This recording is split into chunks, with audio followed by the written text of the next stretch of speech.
Hi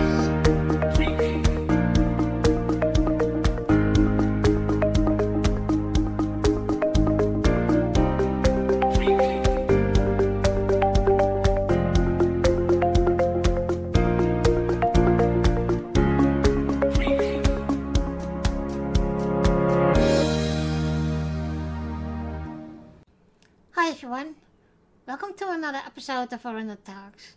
Today we will talk about Captain My Captain series, and today we're talking about Captain Pike. My guests today are Marc 7, Paul Watson, and Jonathan. Christopher Pike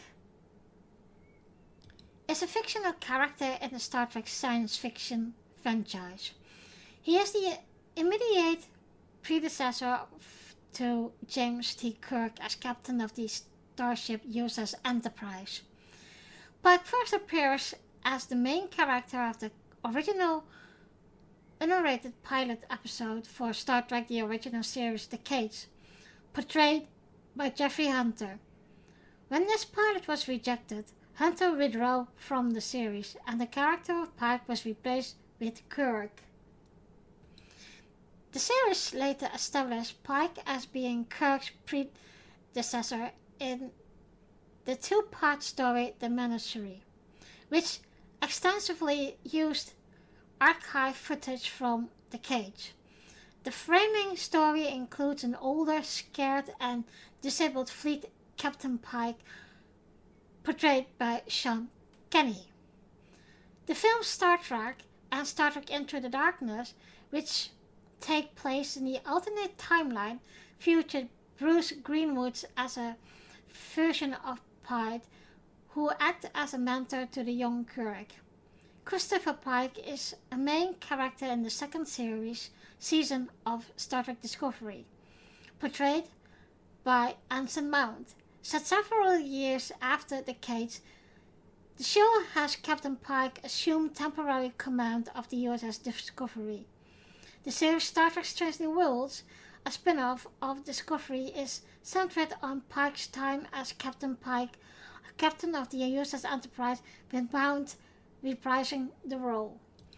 According to the dialogue in The Cage, he is from the city of Maeva on Earth and once owned a horse named Tango.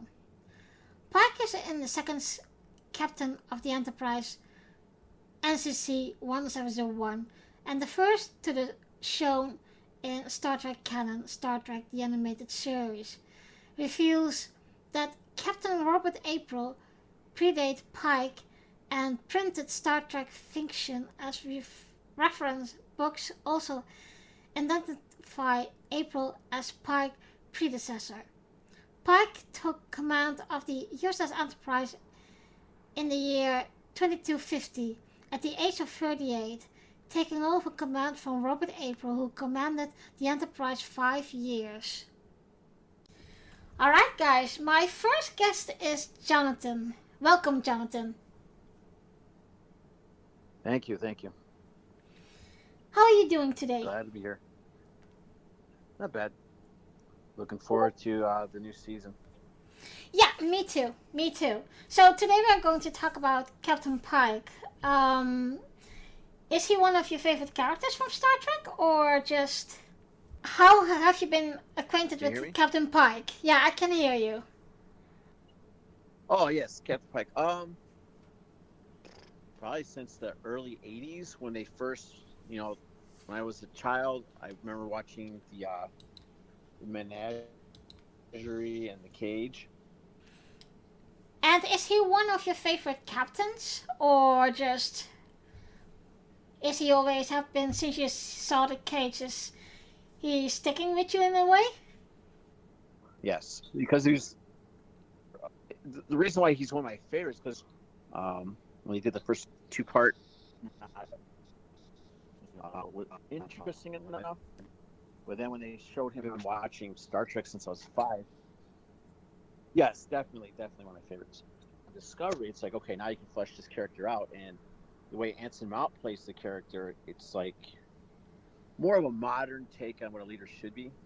So he's really just drawn me into the character. Yeah, but I think also how Anson Mounted plays is just like how I see Captain Pike. I don't know how you see him. Yes.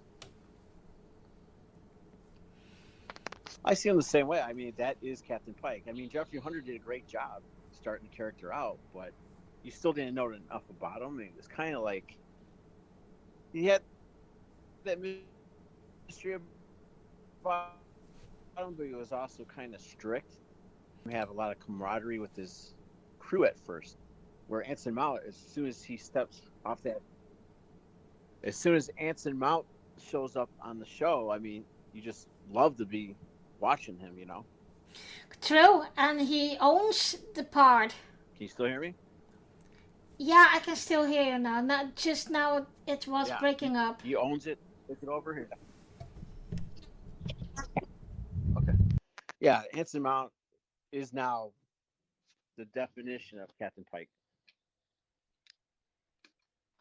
It's almost like in other genres where you have James Bond. Who's the James Bond that everybody loves? It's usually like Sean Connery. Well, the same thing. Who's the best Pike? It has to be Anson Mount. So we have three Captain Pikes. So in, of course, TOS, we have Anson Mount, and we have Bruce, or what's his name, in the J.J. Abrams movies. Yeah.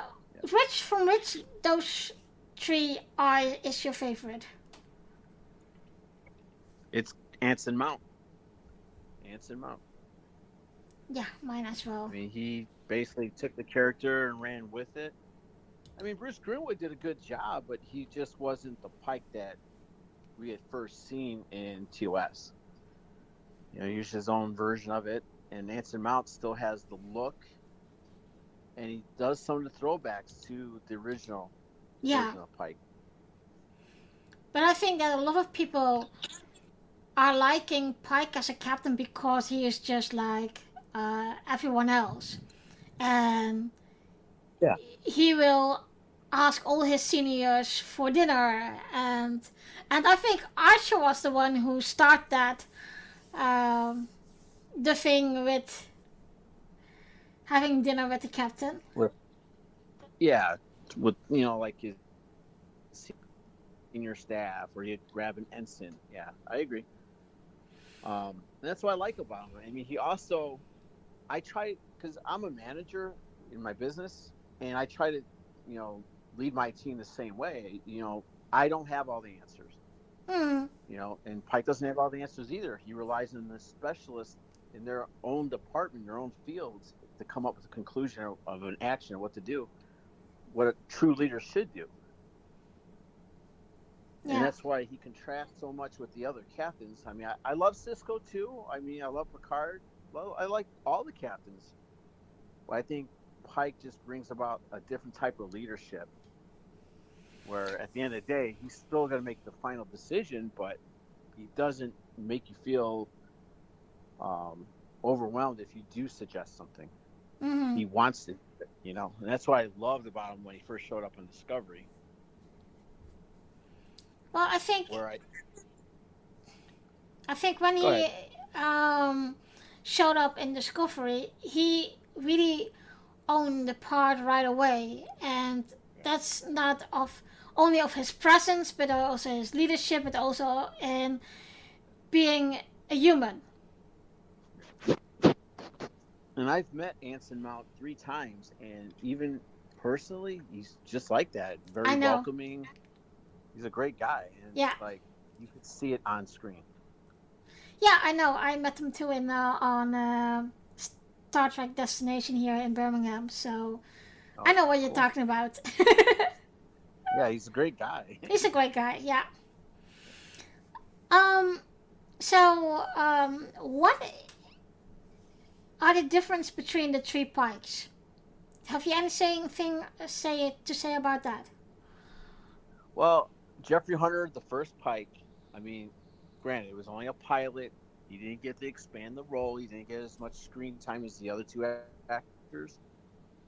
But he still broke ground. That was the tight leadership that Gene Roddenberry wanted. That was the formula he wanted. So you got to give a lot of credit to him. I mean, that's what you got to look back at. I mean, the studios are what made the second pilot happen because they didn't like certain elements of it. But then you look at Bruce Greenwood's Pike, doesn't really match up with Jeffrey Hunter at all. Mm-hmm. It's his own take on what a leader is. It's like he really, I don't know if he didn't study the material or he just went with his own thing. He's still a fatherly figure for Kirk, is what they wanted. And most like the Ben Kenobi of Star Wars, that's what Pike was supposed to be from the J.J. Abrams. Well, I think the one in the J.J. Abrams, that he set just a tone a little bit more for Anson Mount. Yeah. He's like the bridge between Jeffrey Hunter to Anson Mount. Yeah. Where now you got Anson Mount doing it, and he's not coming into it as a father figure to a Kirk character yet. Mm. He's that captain. He's that captain of the Enterprise. He's the leader that everybody wants to be, you know. And I think Anson brings a different style to it as well, like a very down-to-earth, humble type of captain. Yeah, almost like Jean-Luc Picard is when you think about it. Mm. I think also that Anson Mount has something, brings something like a homely type captain. Like, okay, I have a rank, but I'm also human. Exactly. It's like the mentality in the military. There's two ways of respecting the rank, or you respect the man. Yeah. In Pike, you're respecting the man. He could be a lieutenant. He could be an ensign. You still respect him the way he is, the way he interacts with people. He's a leader. You want to follow him where he goes, where it's not just him demanding you follow him. And that's what really good leaders are like. What I mentioned to one of my friends is that Anson Mount, Captain Pike, is one of the captains who actually go on away missions. Yeah. And of course Kirk did that too, but I'm wondering if, because we see it on a later date with Picard, and I do think Sisko did it too, but Sisko was an other type of time, so he could do that in a way.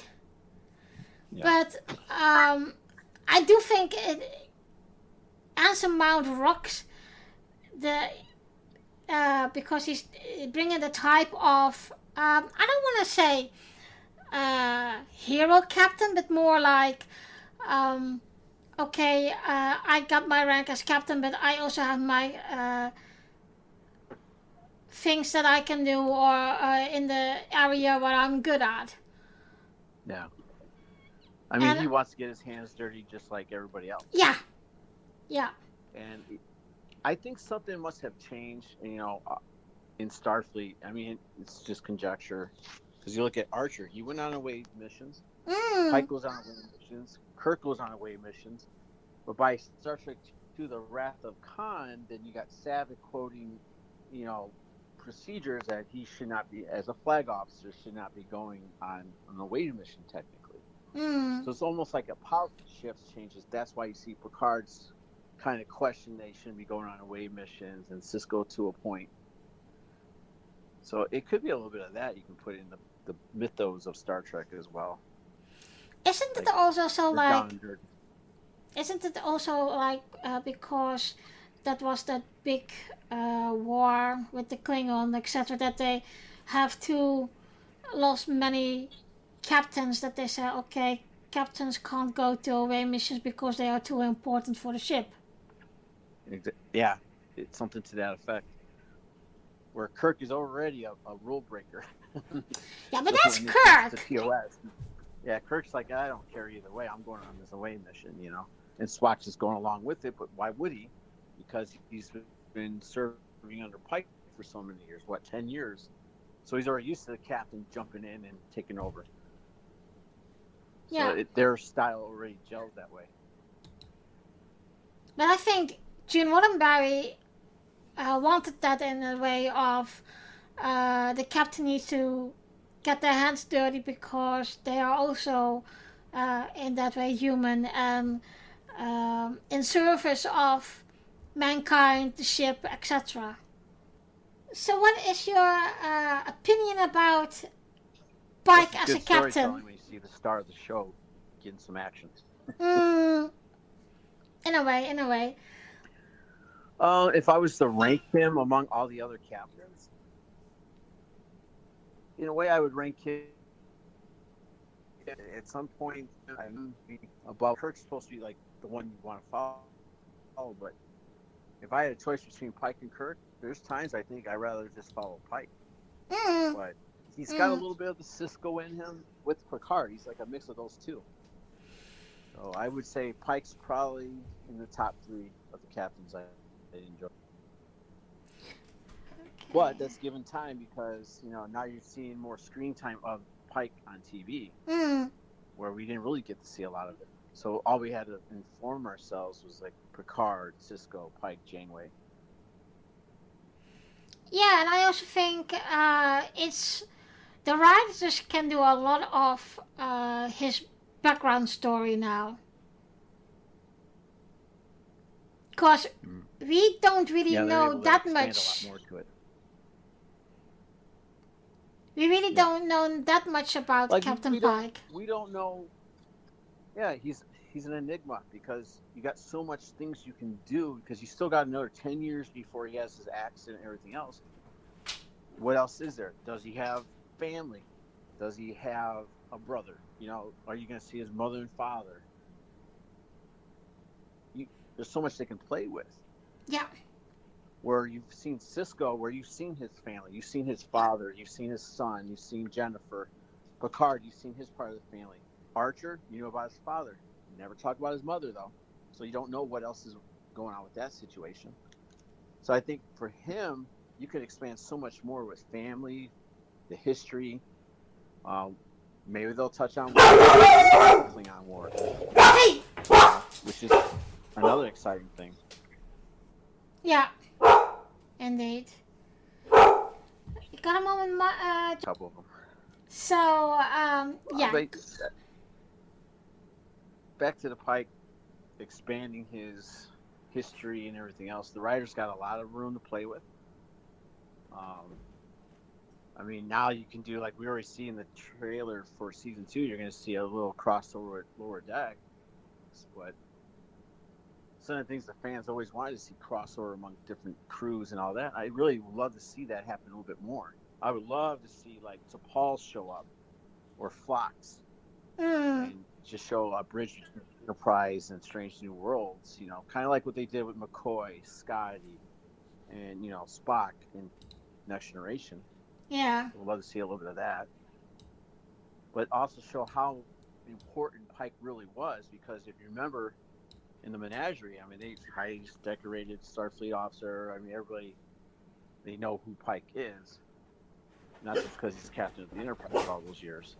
He was a war hero, all these other things. Well, show us. Mm. I What? think it'd be fun. I would love to see more episodes this season, though. Yeah. What are you hoping for his career or story arc line? What they can do in Strange New World? Well, I'm hoping to see a little bit more of his flashbacks to the cage with Vina. Mm. We're already seeing how he's trying to cope with knowing his fate. But we did have that episode that they already Like in his mind, though, he's thinking he's dying at that point. He gets to figure all that, but what else? I mean, Vina shows up in this. Well, he sees Vina again. I still think they're just kind of missing something. I want to see them like. Why would he be so willing at the end of the Menagerie that he's going to go with Vina at the end? Yeah. Show a little bit more of that, like flashbacks, or he's having dreams about it. I would love to see more fun with him, and like number one, get into some hijinks, things like that. I want to know why he knows Dr. Mabenga so well. They really didn't touch it. The first No. episode, they knew each other. Why is he now the chief medical officer? Yeah. So I would love to see a little bit of that. Maybe a flashback or explain that. What happened to Dr. Boyce? Things Yeah. like where all the characters from the pilot. Maybe something did happen during the war. But I want to see that. I just want to see him start to progress towards. Think they're already going to do this with Kirk, where he's going to maybe become a mentor to Kirk in some way. I would love to see a little bit more of that. But I don't want it to be all TOS. No, and I think that is one way that they are introducing those characters in Strange New World now. So yeah, I think it's just they doing a good job with the Strange New World, and well, I hope that they're doing a little bit more with the character in the way of course, the background story. That's what I always love. Yeah. Well, I want to see the final thing would be his relationship with Spock, to have that much loyalty and dedication from Spock that he was willing to risk death in his career to steal the Enterprise, disobey orders, and take them back. That I want to see how that really builds up, because you really have not seen that much of it yet. He's loyal to Pike. Pike's loyal to Spock, but how can you get to that point where you're willing to risk it all for the guy? Yeah. You're basically jeopardizing everybody else, And that's what I want to see. Yeah, well, we have to wait what Strange New World is bringing. Yep. And I thought it will be airing at 15th of June, if I'm correct. Yeah. Yeah, June 15th. So I'm looking forward to it. Yeah, me too. I know they've released some of the trailers, sneak peeks of the court scenes and stuff like that. That should be fun. Yeah. Well, I am. Yeah. I think that they still. I think Anson Mount playing a real good Pike. I think they couldn't have better someone else to play it. I think they would have had a hard time finding somebody else. Because he just fits it. Yeah. And I would love to see them maybe branch out into maybe a movie. Who knows? Maybe that concludes the series or something like that, and then move it into maybe they want to go with the TOS again. But I think he can handle it. I mean, he's already had some on-screen roles, big movie pictures. I mean, he was in Doctor Strange, stuff like that. I mean, he's not strange to the movie world. No. But I'm also meaning he has this flair of him, he really can. And I remember in a that was a interview and documentary with the Discovery crew, and he said, well, in the first start I didn't know it was for that I did an audition for Captain Pike, but it was a real simple weird name, and after then they invited him to the set again, and they said, okay, sit in the chair, and they said, well, you're going to have the role of Captain Pike. Yeah.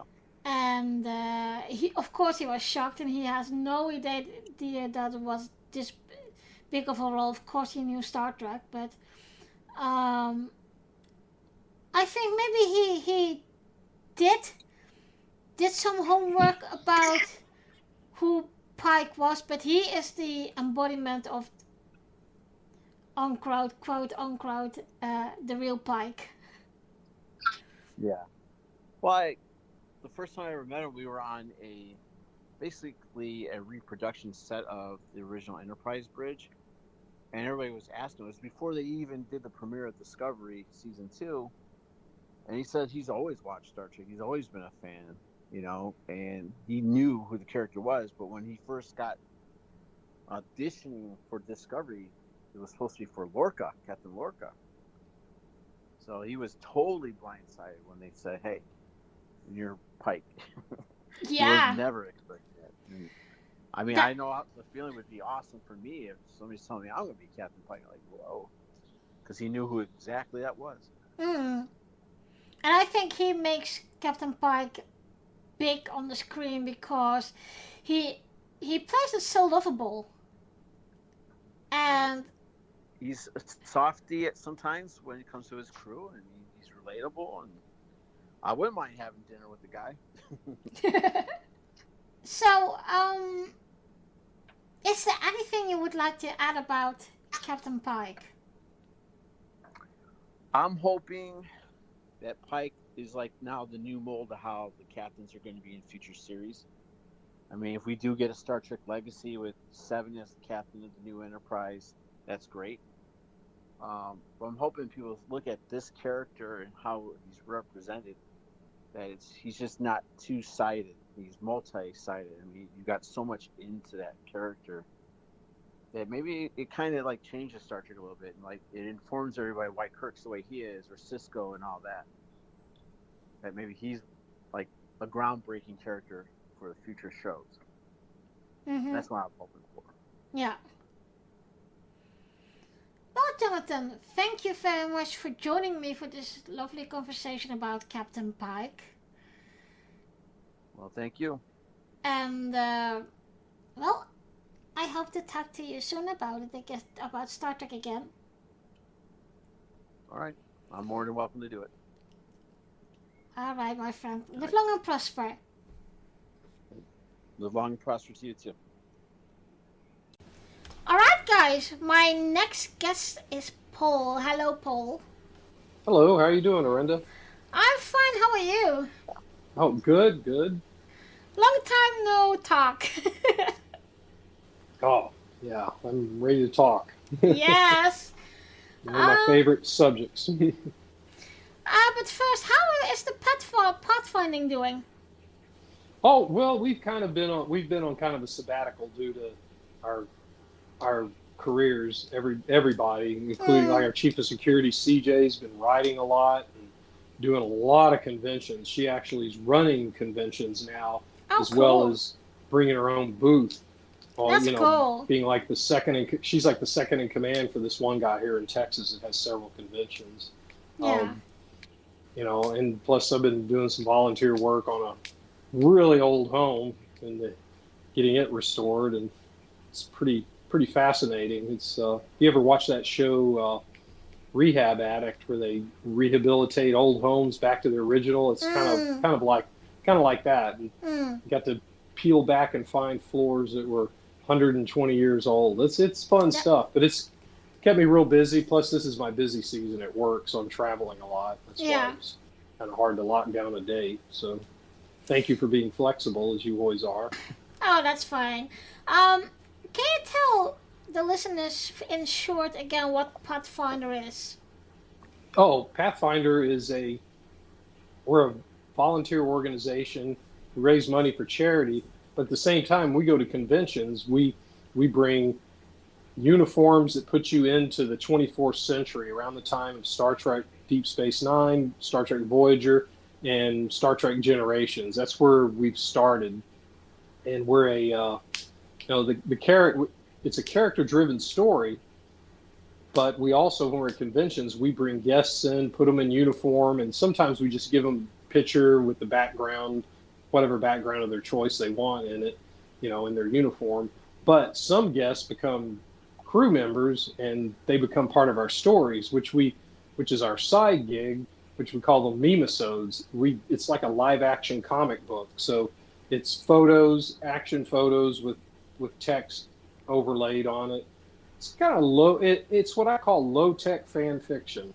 It's not film, but the stories are captivating, and it comes from the fact that myself, my executive producer Sophia Cast, and Willem Dimebeck, who's one of my former first officer in his character, or we really are huge fans and have like a huge memory database to base our creative writing on.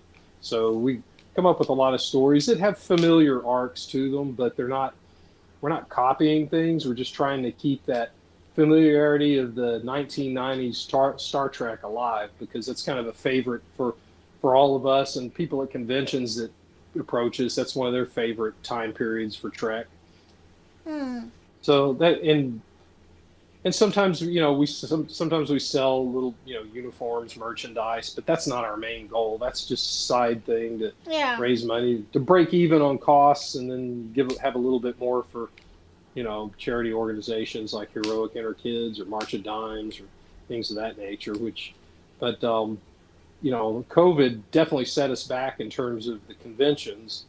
That we got out of that, and then, we had everybody else got other life things that hit them. Some people had to get new jobs. Some people were furloughed. It was really kind of been a rough time for a lot of the people who are involved in our production. And, so I think we've only got one convention on the board right now, but they're so overloaded, not even sure we're going to even get a spot there. So as people are going back to the big conventions and high volume. So. Yeah. Okay, well, we are here, of course, to talk about Captain Pike. And as you know, there are 4 Captain Pikes, of course, 2 of TOS, the young one, and the already sick one in the wheelchair. And we have the one in the J.J. Abrams Kelvin timeline. And we have, of course, Anson Mount as the young Captain Pike of the USS Enterprise in Strange New World and Discovery. Which one of those is your favorite? Well, see, this is the thing about myself. These discussions, I get these questions at conventions. And there are people who have their favorite character, their favorite Star Trek series. I look at it all as one universe, and I love it all. A lot of people disagree with it. Even Captain Foley, who does Trek Yards, so I give a shout out to Trek Yards because those guys are amazing. But I think as long as I'm seeing a character being played well, that's my favorite. And I think Anson Mount's doing an amazing job. Yeah, he does. Jeffrey Hunter, he had a very short-lived career because, and he was a really great guy. And he really set the tone. I think he became obviously my first favorite because it was a flashback episode in the original series, and that was so captivating to know that this starship had this history. Because remember, that was all episodic back in the 60s, so there wasn't you didn't really know much about the background of all the characters. You just knew what you saw in the episodes. So that brought character depth and introduced another starship captain and realized that this is a bigger universe than just one starship out of 12, shooting around the galaxy having adventures. It really, brought it all, made it seem it was a good world building episode. And then we didn't hear anything about Pike until the J.J. Abrams movie. And then, of course, then came Discovery, and now we've got Strange New Worlds. So I'm loving Strange New Worlds. I think that is too. Next to Lower Decks and Strange New Worlds have really been super entertaining. Talking about Lower Decks, I'm not really of the spoilers, but I saw this picture with the crossover with Strange New Worlds and Lower Decks. What are your expectations about that? I have no idea. It's obviously time travel. I have no idea how, but the preview's now out on Paramount Plus. I saw that yesterday. I went and looked for it. It was there, and it's pretty awesome. The 2 characters live action really, they really bring their characters to life as they are in the cartoon, the animated version. Especially Boimler, his voice inflections, his facial expressions. Jack Quaid is just. He's an amazing actor. To be able to cross from voice to live and still carry that persona that's pretty good. And I hear Yeah. rumors that it's going to go the other way, where Anson Mount's going to be in lower decks in the cartoon version. So that should be Okay. interesting. That Yeah. should be interesting. Yeah, I didn't know that, by the way. Yeah, like I said, I don't do a lot of in-depth reading on what's going on with the Me neither. future episodes. And I mean, I do know people who are in the know of things. In fact, I found out a good friend of mine knew the whole ending of Star Trek Picard. He said, I knew it, a year ago. I was like, man, because he's friends with one of the producers, or one of the guys who works on props, because he's always buying props for this guy. So I was like, well, that's a bummer, because that was the most exciting reveal for me as a TNG fan. Oh yes, I loved season 3 of Picard. Yeah, it was great. But But back to Pike, I guess, I think Anson Mount, because he's had the most time as the character, I think he's really paid great homage to Jeffrey Hunter's character, of representation of Captain Pike, and I'd put him above. I'd put Jeffrey Hunter, then Anson Mount, and then probably. I mean, the J.J. Abrams, Bruce Greenwood did a good job, but that was a movie. As a one-time alternate universe, he was good, but he didn't seem as, I don't know. There just didn't have, and maybe I'm being shallow. Maybe it's the physical chemistry. Anson Mount just physically looks a lot like Jeffrey Hunter. Yes, I mean, there's. He owned it right away when he came onto Discovery. He owned it right away, that part. Yeah, he really did. He's really good.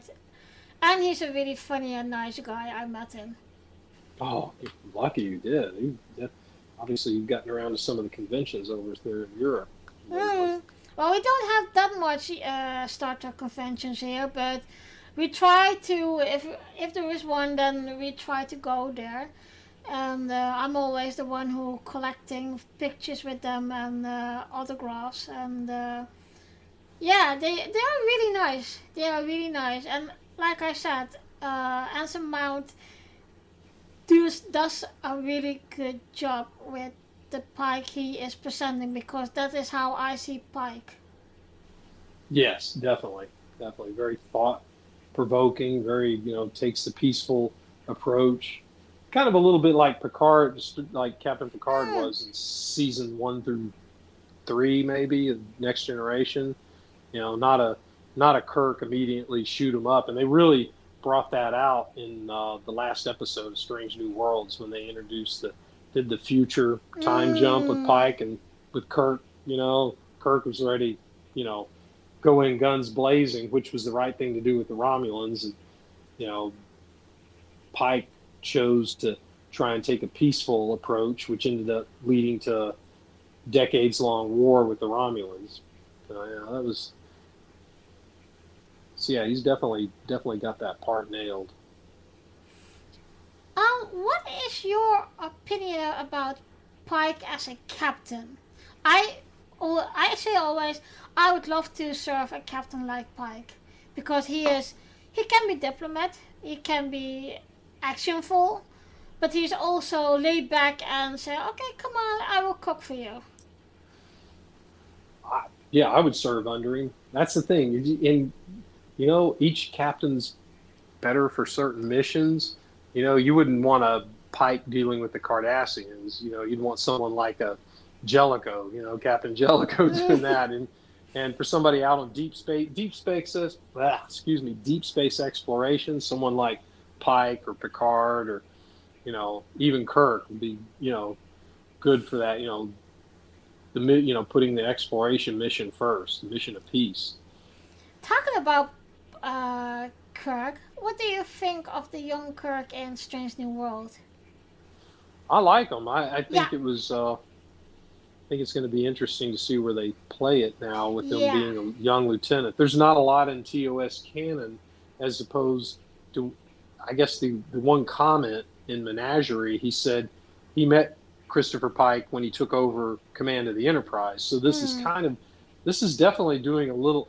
I'm not going to call it retcon. I'm just saying it's multiverse, because there's so much time travel in the Star Trek universe. Even in the original series, if you really listen close, a lot of things change, and it's it seems like you're jumping around, and before they called Starfleet the Space Service, then they called it the Stars. There were three different names they gave before they established that there was Starfleet, and then Starfleet was a part of the United Federation of Planets. So it's a slightly different take. It's a lot closer to canon than some other Trek series have been, but like Discovery, for example. But Discovery was so far back, he's still, really not sure. But it's definitely not. It's not as extreme as the J.J. Abrams movies. Yeah. So we don't know a lot about Pike's background. What do you hope that the writers will write about his background? Well, I think so far they've obviously introduced his love of horses. He was definitely that was established in the original series. I mean, right now I'm more curious how they're going to blend it into the original series, because they still have 6 years ahead of them before Kirk takes over the Enterprise. Yeah. So that's 6 more years of episodic TV that, we'll get to see maybe a little more in depth, not just about Pike's background, but maybe some of the other Federation characters and things of that nature. We got more in depth on the Gorn, but again, that's a little jump in the gun, because Kirk was supposedly the first one who came in contact with the Gorn. So we'll see what kind of adventures come out of that. But in terms of background, I think I know. I want to see how he deals with his experience that he had on Talos 4, because they really haven't gone into that very much, except in Discovery they did, because Vina, he had that contact with Vina in that one episode where Berman took her brother Spock back to Talos 4. But I'd like to see maybe them tie into that a little bit. Exactly, I think, and that is what I really like about Picard Season 3 and Strange New World. It's written very well. Yeah, I agree. And especially for TNG fans, and I always say I'm a TNG kid and that I will always be that one. Season 3 of Picard was phenomenal. And it every episode became better and better. Yeah, I was pleased with it. I thought me it was too. A good adventure. I see what comes out of that one in the future. But. Yeah, it's so much more humor in it. Like, Data is so different and humoristic, and Worf is still the warrior, but a little bit passive and still funny. He's really funny in Season 3. Really. Yeah.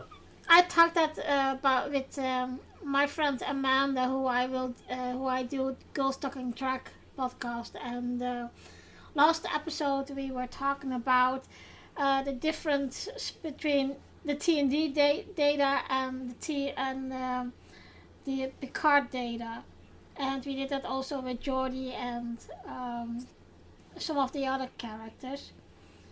Oh yeah, those are some very emotional moments. Oh yes. Yeah, they really were.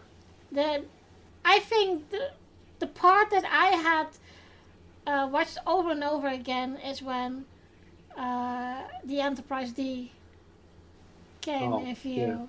Yeah. And the first time I was flabbergasted. The second time I was thinking, oh, thank God we got Geordi LaForge. And the third time I was crying. I was shocked. Yeah, I was shocked. I was not expecting that. Yeah, I thought they me were going to neither. grab one. I thought they were going to grab one of the older starships, like maybe one of those Constitution classes or the old NX or something like that, and just something that was an off-the-grid ship. Not expecting that, but it made sense. We actually. In one way, yeah. Yeah. We actually had a storyline in Pathfinder where we were going to visit Meridian 3 to as a science vessel to do the bioremediation after they had lifted the saucer section off the planet. So we had that all written, but it was one of the storylines we dropped, but we even had some pictures done. I was like, oh my gosh, it's obvious they would have to do that because that was in a system that was pre-warp society. They'd have to remove that saucer section, but there was never any idea that it was going to be rehabbed. I was thinking it'd probably be stuck in one of those starship graveyards that the Zagdorns run, and they'd just be sitting there floating around, but making it into a museum ship, that was pretty awesome. I love the Fleet Museum. Oh yeah, that was great. And the nice part is that on Destination Star Trek in September here in Birmingham, they will have the Fleet Museum with all the models will be there, so that's gonna be nice. Yeah, I saw they had the Titan, or now Enterprise G. They had that at I think it went the Las Vegas convention. There was some convention recently that had a full model of it. So let's get back to Pike.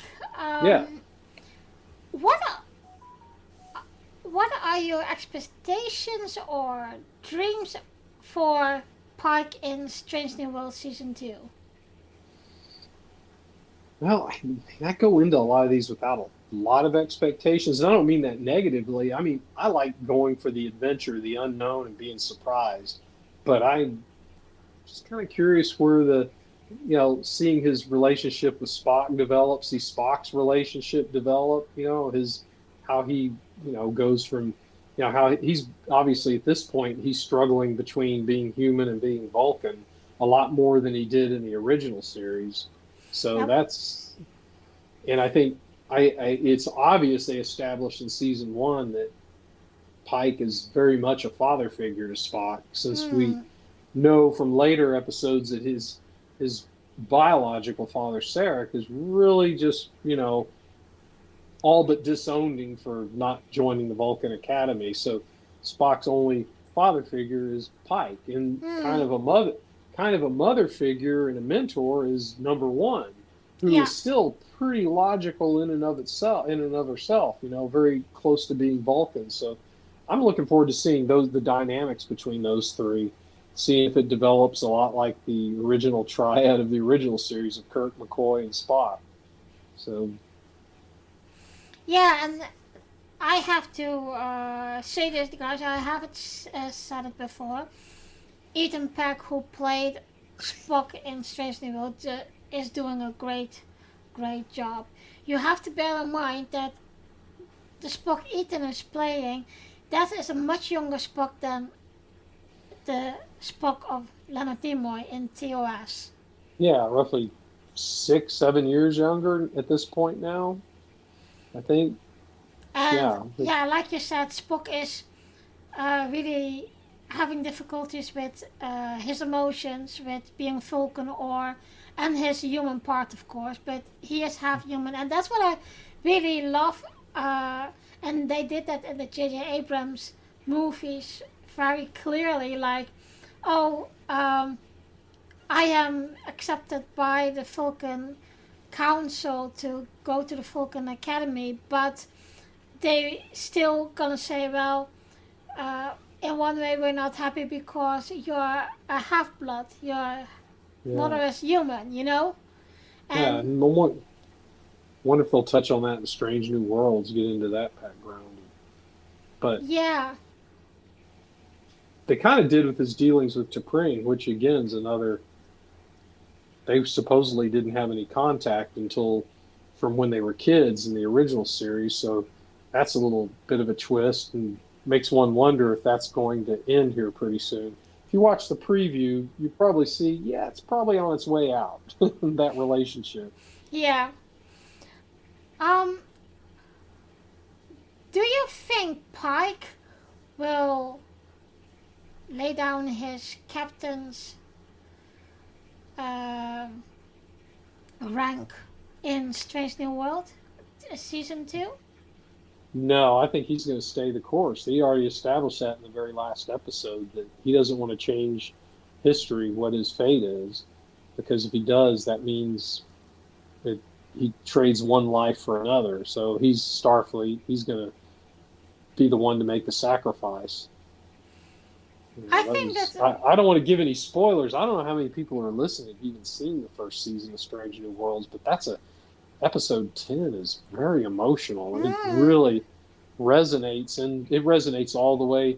I mean, the comment that was made is like, this guy's going to do like galaxy-saving stuff, which is referring to Spock. So that's pretty impactful, and I don't think he's gonna stay the course, and he knows the date. He knows when he's going to become a fleet captain and have to go to that cadet ship, and he's accepted it.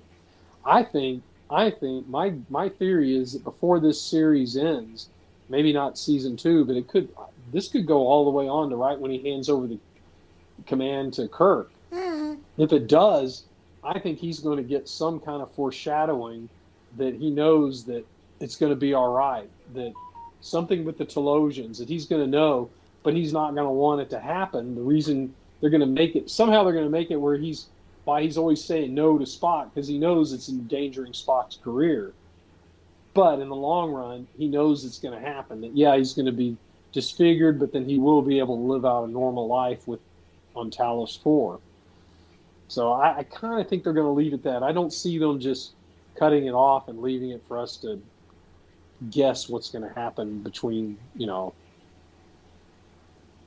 and then. But I could be way off. You never know. They always throw curveballs, these writers. I must say that the writers are very good in what they do now. I must say, the season 1 of Strange New World, I think I have watched that a couple of times just to get to see the Easter eggs, but also the story itself. It's really amazing. Oh yeah, I'll tell you, I've got 3 daughters, and they're all grown now. My youngest is 21, has a child. She's actually one of the ones in Pathfinder. But when I saw that episode where that entity in that nebula created that storybook of Dr. Mavenga's daughter. That one. Oh my God, I had a hard time holding back my tears on that. I love that one. That was something else. That, and then when she appears all grown up to him and tells him it's going to be okay. Oh my God, talk about amazing acting. That's like but also the one who plays the security.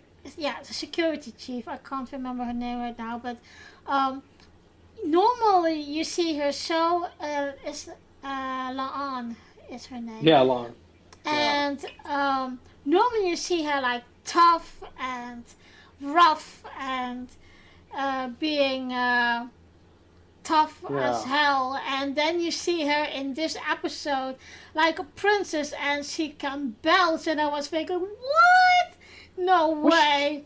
Was she carrying a puppy? Wasn't she carrying a puppy around or something? Or yeah. Yeah, I think she kind of had that. I was wondering, are they trying to make a little nod to that Reese Witherspoon's Legally Blonde? I was just like, 'cause she had that. She went into that whole persona like that. It was hilarious.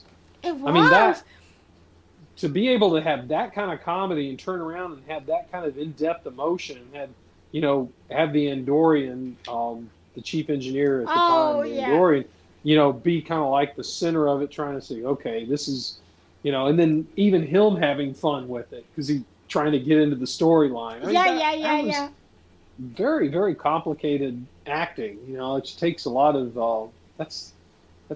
that takes a lot of good acting chops to run that kind of gamut of comedy, adventure, drama, all wrapped up in a 1 hour episode. And also, like, Pike is normal, the straight captain, but also like strong man, handsome man that will lead you. And in this episode, he was just a coward. He was the weasel. Yeah, the character he had was so not like him. That was so funny. they were the opposite of their normal characters.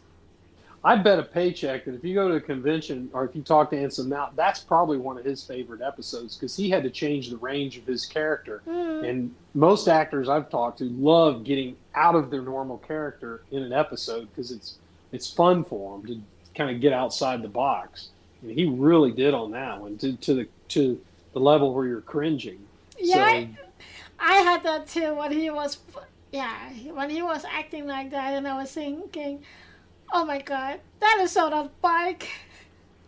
I mean, his Anson Mount. My favorite scene with him was in Discovery, when he was on Borath and trying to get that time crystal, and the Klingon said, "Once you can touch it and see what your future is. Once you take it, your future's locked in." His speech there was, oh my god, I can't even say it. It was so emotional. He goes, no. He said, I believe in love and peace and Starfleet. He says, I've got to do this. He knew he had to sacrifice himself for that.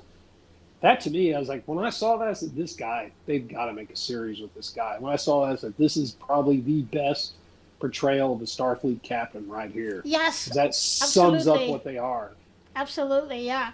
And I think also that is what we see as a Starfleet captain. Yeah, exactly. And his whole demeanor, but also like how he is acting, but also, like I said, of course he is the diplomat, he is the captain that will go for exploring, etc. But he is also the layback captain who invites everyone to his dinner parties and whatever. Yeah. And I think that is, and that's what I always, there was I can't remember which interview that was with a group of Discovery characters in that way. He said that, well, because people were asking him of him, did you know that that you were auditioning for Captain Pike? And he said, no, I did an audition and it was for a very stupid name, Captain. And then they invited him to the set and they said, well, sit in the chair. And he did, and that was the moment they told him, well, it's not Captain Johnson, but you have the role for Captain Pike. And that knocked him off his shoes, of course. Oh, wow. That's a cool story. Yeah, and, I think because, I don't know if you have seen that on Twitter or on one of the other social medias, but after season 1, the fans having this petition for Anson Mount that he got his own series and that he will be the main captain and main role in it. And there was so overwhelming reaction on that. And of course, thankfully, they listened to the fans. But I have a Twitter message of him that he was saying, well, I was doing this show of this program and I went for a break and I saw this tweet around and that made me weak in the legs because I have never ever felt that much love from a fan base. Oh yeah, I do remember seeing him talk about that. That is great. So that's a testament to. But I really think that both him and Ethan Peck together really make the good chemistry because they were the two from Discovery, and that just when they announced that, it was like, yeah, you guys did such a great job in Discovery, a show that wasn't, I liked it, but it wasn't well liked by most fans. I hear a lot of hate when I'm at conventions about it, and I always try to avoid those conversations because I don't have any. I like all Trek. I mean anything. Because it doesn't matter how good or bad the special effects are. It's the storyline and the universe and the message of Starfleet and exploration and peaceful coexistence, all that. Those are cool messages. So I tend to kind of all blends into one big adventure. But there are people who really didn't like Discovery, but that kind of redeemed it there for that second season. And then the really vocal fans jumped in, and I think it was a good call on the. I think it was CBS at the time. It wasn't yet CBS Paramount, but that was a good decision for them to listen to the fans and do that. And they had and it worked out great. Yeah, it did, and I was very glad that they picked it up from the fans and said, okay, we're going to give him his own series, and they didn't mess it up. Thank God that. No, I like the episodic nature because you feel like you get some resolution with one episode. Yet you can still have a common thread that may be out there, but it's not just you're left hanging every episode. But I mean, the crew that he has, it's a great crew. They really already are like a team, like a family, and I think that's what you also see on the screen. Oh yeah, definitely. I don't get too much into the behind the scenes, but I did see one thing about the woman who plays the pilot, Erica. Yeah, she had a pretty tragic thing happen right before she started. So her husband passed away right after she accepted the role. Oh, yeah, I didn't know that. Yeah, so that was her comment, was that she'd be on set at times, and if it wasn't for the woman who played number one and some of the other cast members, that she'd break down in the middle of doing a scene. If you remember, some of those episodes dealt a lot with loss and death. She was just fresh out of that. Yeah. And her husband actually helped her read for that role and prepare for it, and she credited him for her getting that part. Well, I would definitely. Yes, go ahead. But yeah, I'd agree. I think their off-screen chemistry matches and helps enhance their on-screen chemistry. Yeah. Well, I think we have talked a lot about Pike. Is there anything you'd like to add? No, I just hope they go 7 years with this series. That's all I like to add. I would really like to see a Trek series go 7 years like they did in the 90s. Yeah.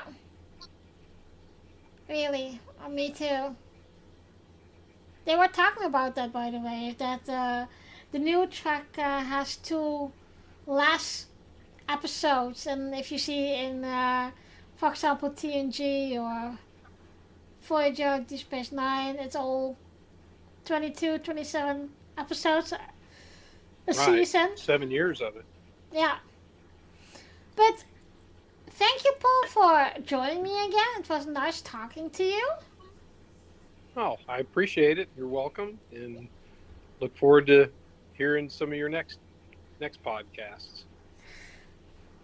Oh, you probably will. All right. Well, good day, and live long and prosper, everyone. Yeah, live long and prosper. All right, guys. My last guest is Marc. Hello, Marc. Hello. Glad to be here.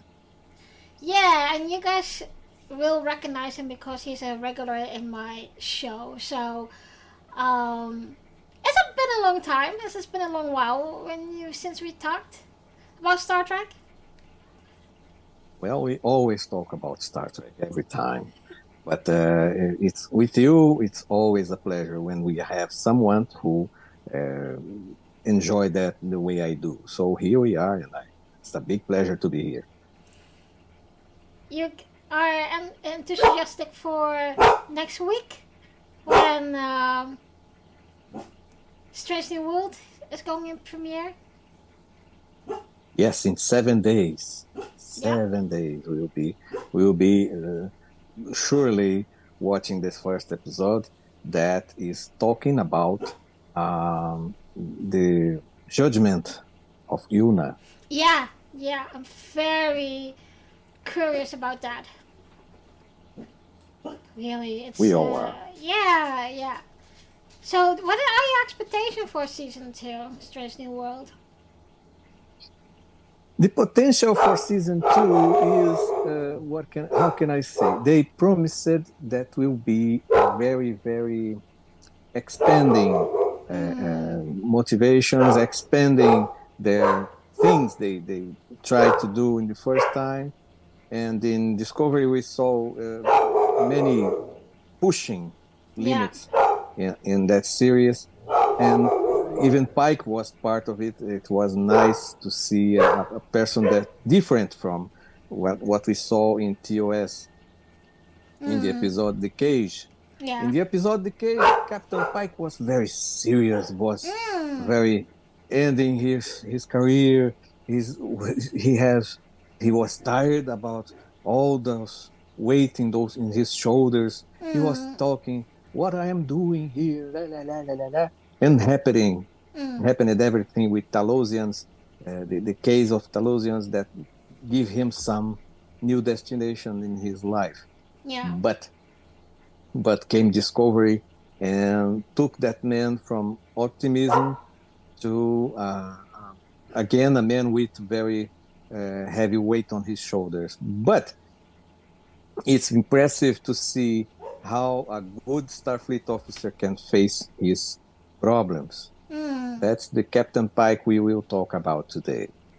Yeah, well, we know we have 4 Captain Pikes. We got 2, of course, in TOS, and then we have the Kelvin timeline, and of course the Captain Pike in Discovery and Strange New World. Do you have a favorite one of those 4?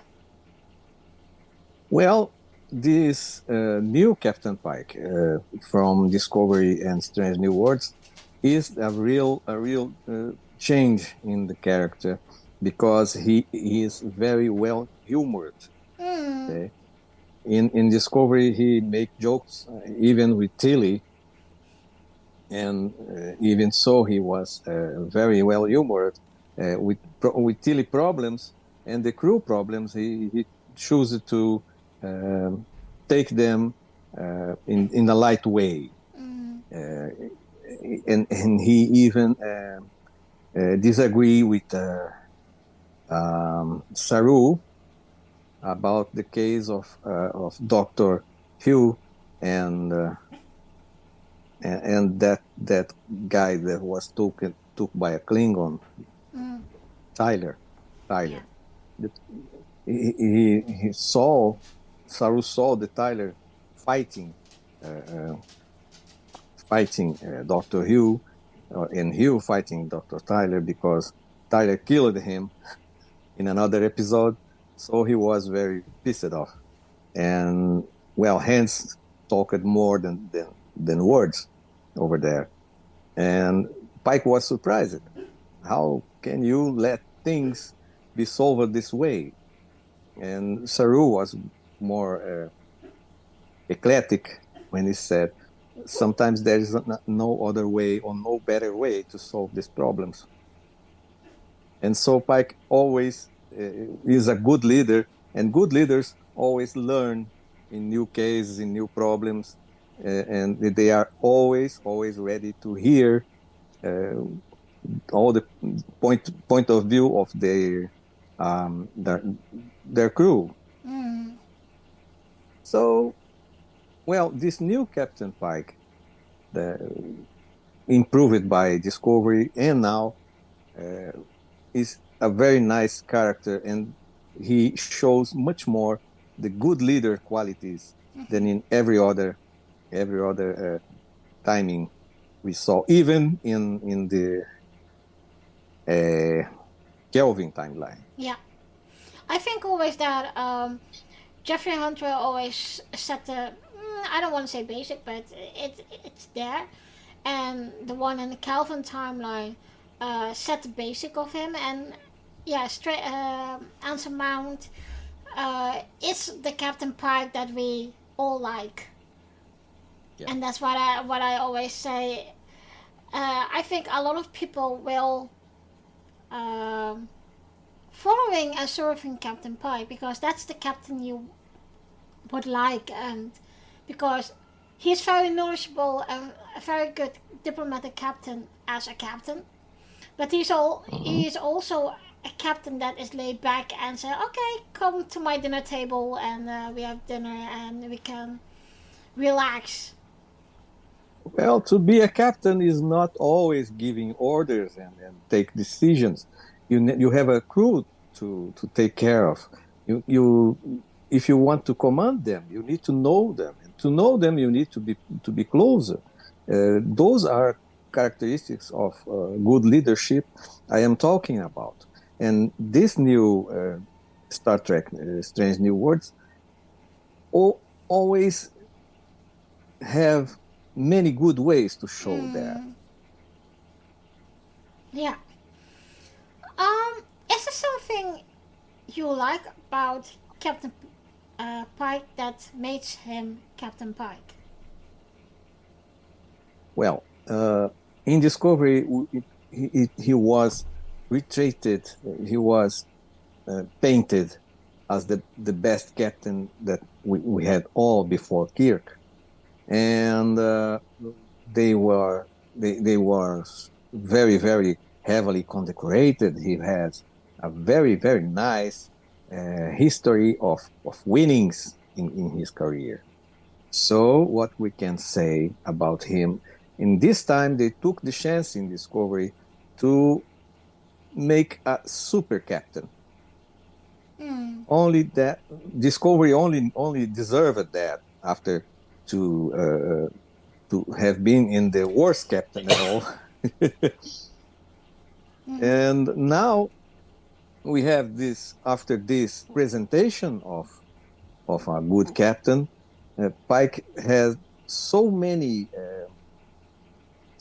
people asked to break a new series.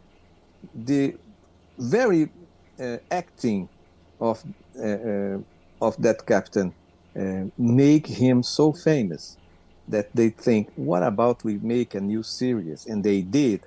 And this series have many things much better for every old size tracker like us. Like it's not one season episode only. Yes, we have many episodes now, like in the old series. So sorry they are only 10, but this make this series make much easy to produce and to pay for. That's why they are producing like this. And now we have a second season. Also, what can I say? They love it, Pike in Discovery, and they love it, Strange New Worlds with Pike and the new characters. They are amazing too. And now for that, we have a second season.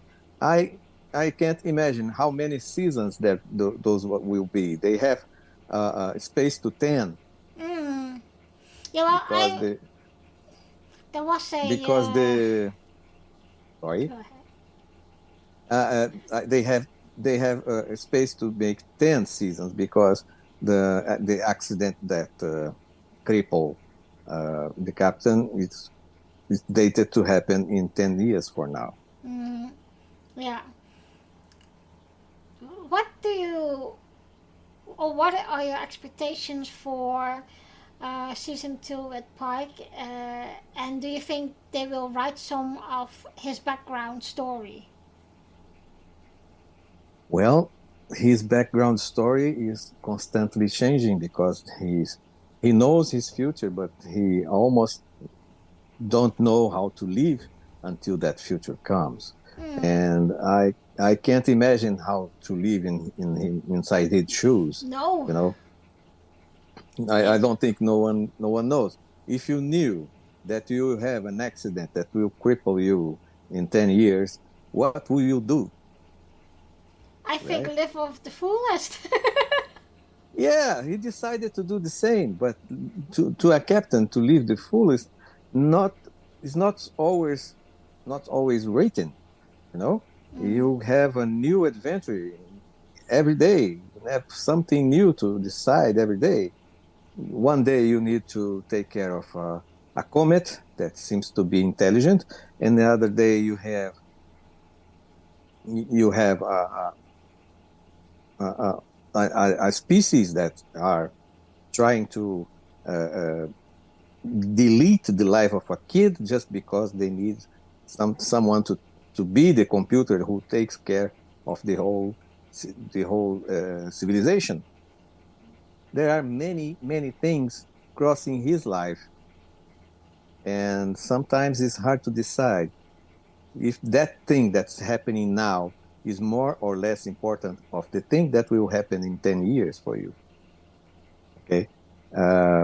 Yes, the best thing to do is to live the best for now. Follow your heart and be sincere for your duty, for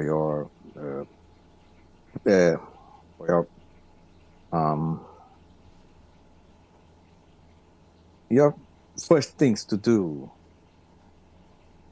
your directives, and your love. Do you think they see Pike also as an example for all the captains in Starfleet? Of course. He was an example for Kirk, for instance. But Kirk did not know him in TOS.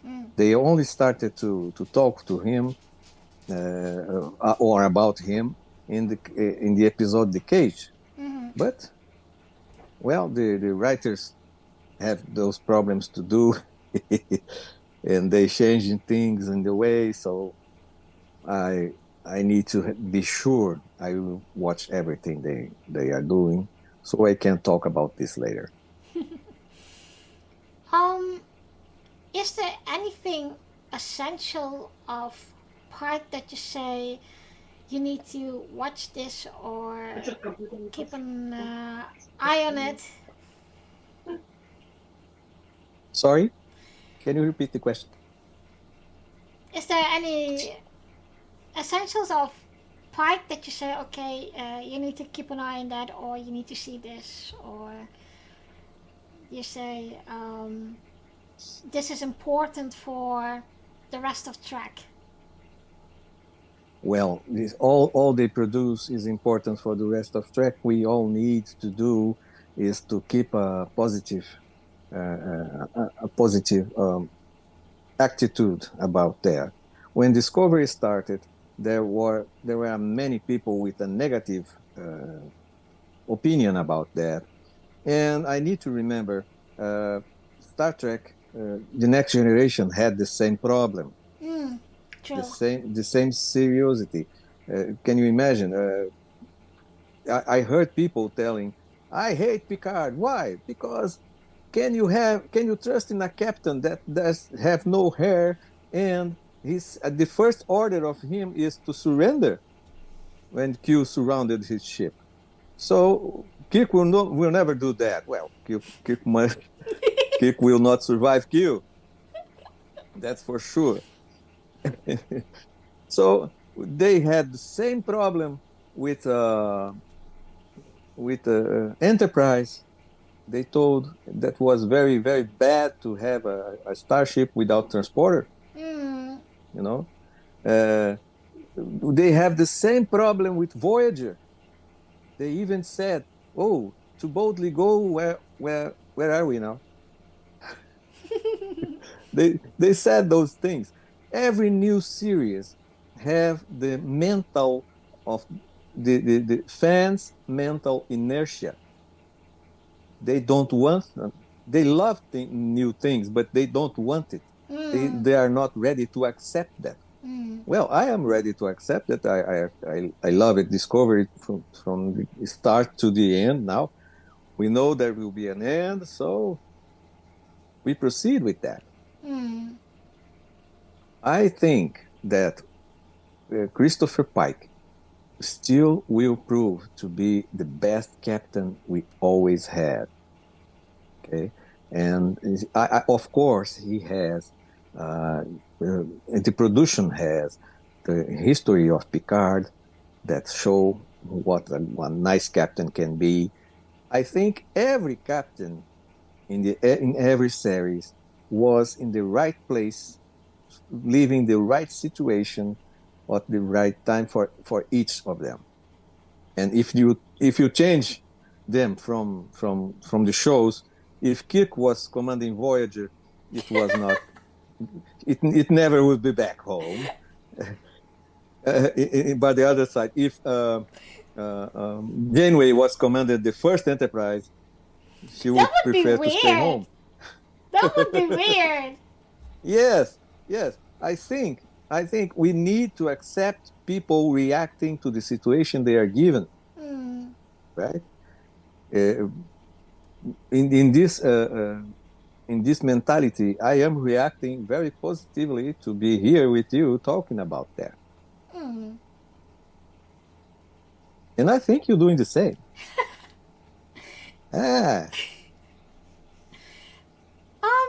So we talked a little bit of the 4 Pikes we know. What would you say about the other 3 Pikes that we have? Because of course we have Jeffrey Hunter, we have the one who played when he already is in that wheelchair, and we have the Kelvin timeline. Of course, they are setting the base for Anson Mount basically, and Intel. What do you think about their Captain Pike's portrayal? Those Captain Pikes, they were made for that occasion. The first Captain Pike was created by Gene Roddenberry, who wanted William Shatner to do the paper. He got someone more serious, so he made a more serious captain. And that was we got. And this was so serious that the producers thought, this series will not be good. This Star Trek will never work because it makes us think.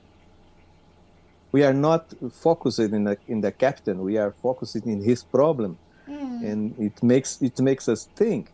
Well, Kirk comes, and we focus in the captain and in the alien friend Spock, etc. You know that it's false history, but the first Captain Pike was to be more serious because the problem was more concentrated in think something, in understand the problem, right?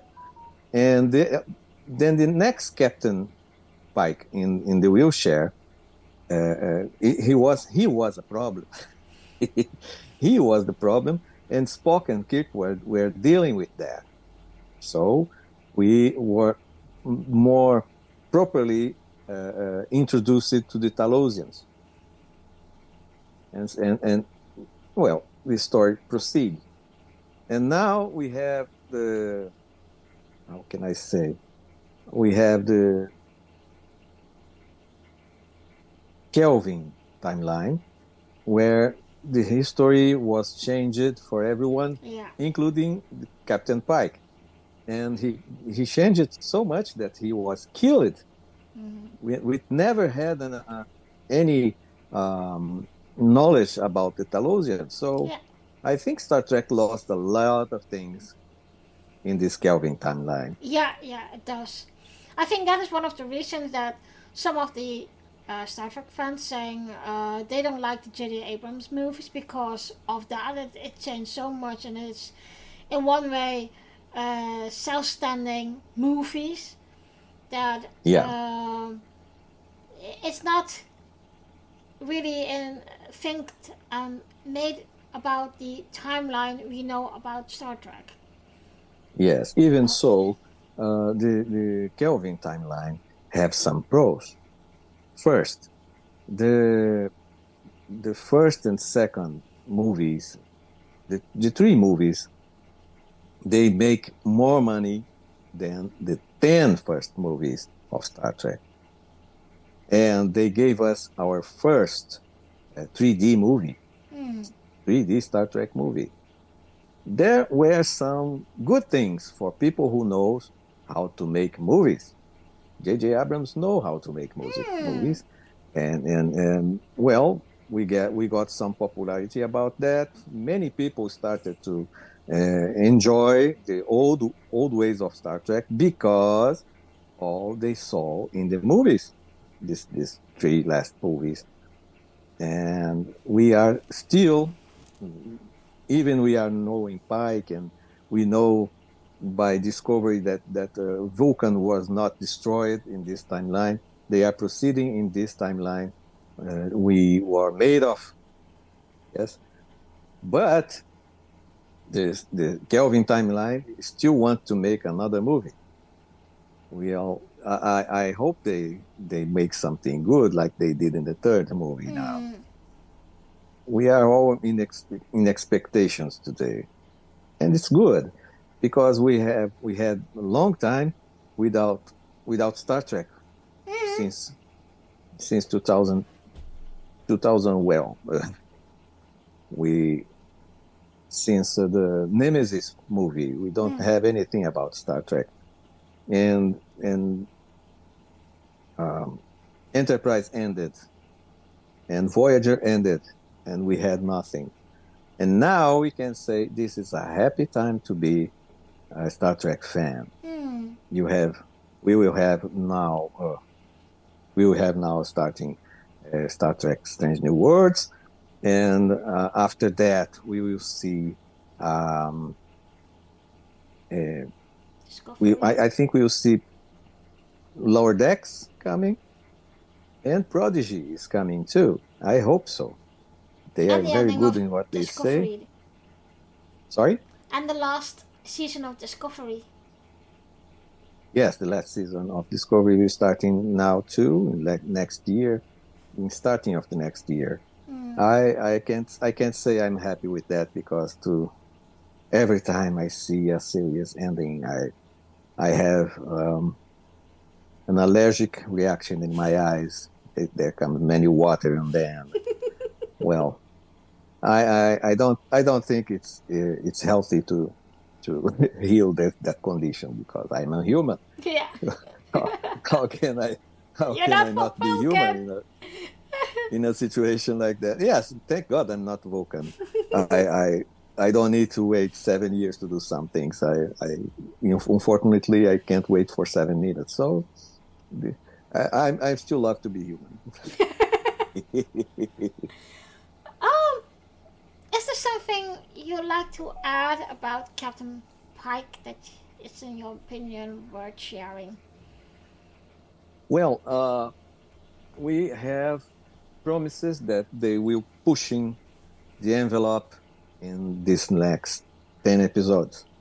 I am quite sure that we'll be seeing a Pike more aggressive and more concentrated in his objectives. We'll see how he deals with the incident of Yuna.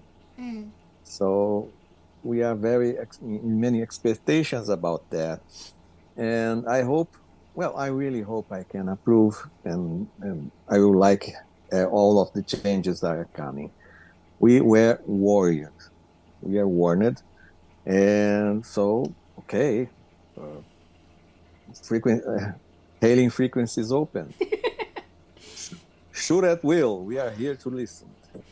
Yeah, what I always thought about Jeffrey Hunter's Pike is that he was too serious, and but now we're talking about him.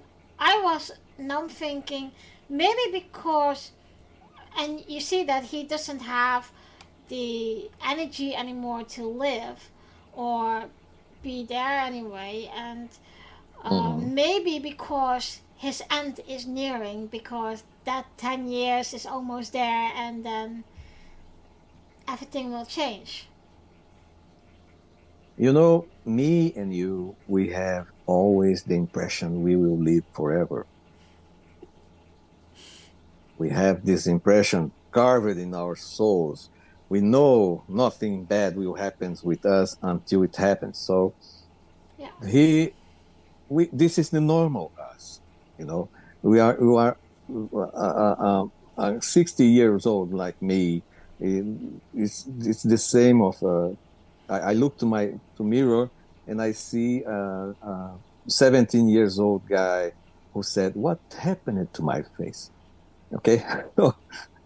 We are all people with hope, And Star Trek is hopes too. Mm. We all have hopes. Yeah. Okay, we all have hopes, except Captain Pike.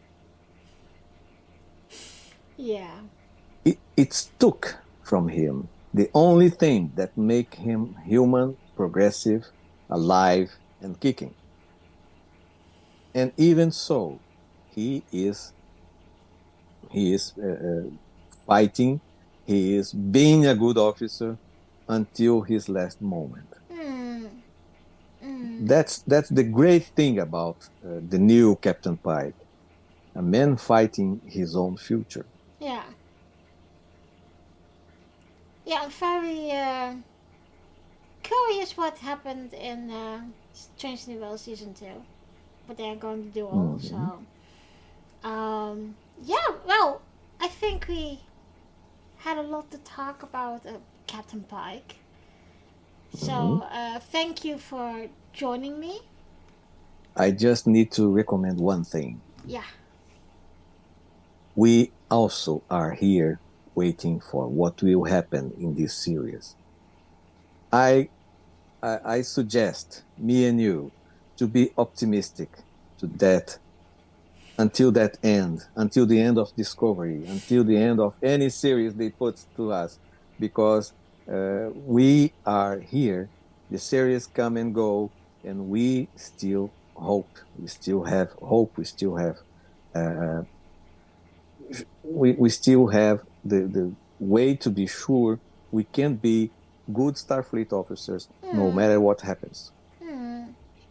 Yeah, that's gonna be a good thing.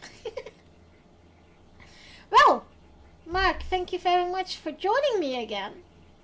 And, my pleasure it will be. And I think we will talk soon again for a new episode. Okay. Okay. I have only one thing to say about that. Go ahead.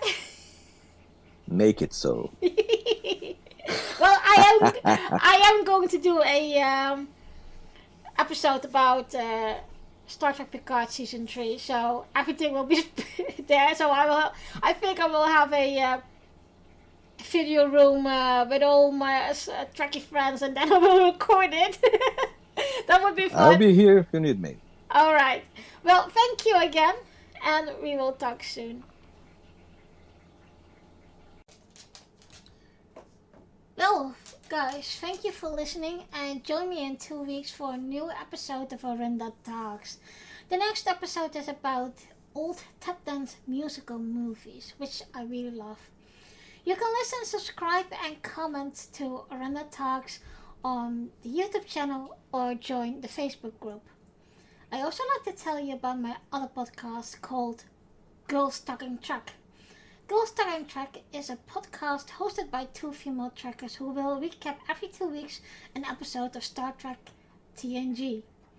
All the episodes will be recapping in chronological following. Girls Talking Trek is also to listen, follow, and subscribe on Anchor, Google Podcast, Spotify, Amazon Music, or on your favorite podcast app. Every 10th episode will be a video episode, so you guys can see us when we talk about the episode. We also have a YouTube channel and a Facebook group where you can leave your comments on the episode. I will see you in 2 weeks.